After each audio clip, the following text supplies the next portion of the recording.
You can change any room in any house purely with lighting.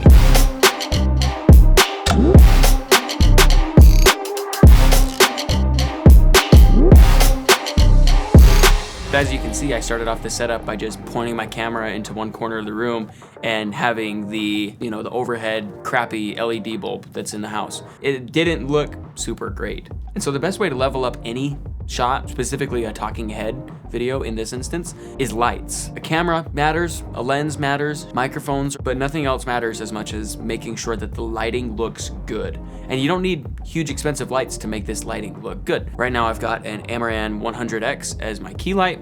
I've got Amaran 60X just lighting up that background, just giving it a little more ambiance.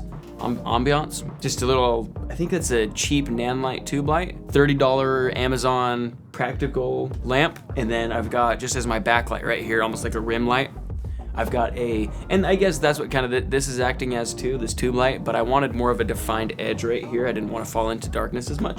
And so I've got a small rig tube light. I don't know what you think of this shot, but I think it looks pretty passable. You could do YouTube talking heads. You could do like a podcast type setup in here. It's also about filling dead space and just figuring out, okay, I need to put something there. For example, this wall right above my camera here looked empty. And I was like, what do I put there? And then I just had an extra, like one of these fake plants laying around. So I just threw it up there and it just fills the space. You've just gotta be intentional about what's in the shot and what's not in the shot. If I were to show you what's not in the shot right now, this whole kind of desk setup is just, stuff laying out. Even like under the table, I've got some basketballs and footballs and whatever. I've got this tube light just sitting on a like little organizing thing from Home Depot. Got stands here. Stand that light's sitting on. I got the microphone and my backlight here, and then key light and camera right here. Going on to the camera's view, this angle that you're seeing this on doesn't make this room look like any old room. It looks like a professional setup. And then if you look behind me, it's not pretty. It's a bunch of just boxes and filmmaking stuff back there. Sorry if the focus will lose. But since I just put myself in front of it, you don't notice it. It's not there on the shot. Biggest two things I can say is be intentional about lighting and what's being lit and what's not being lit. Always try to make your subject the brightest part of the frame. And then be intentional about what's in the frame versus not in the frame.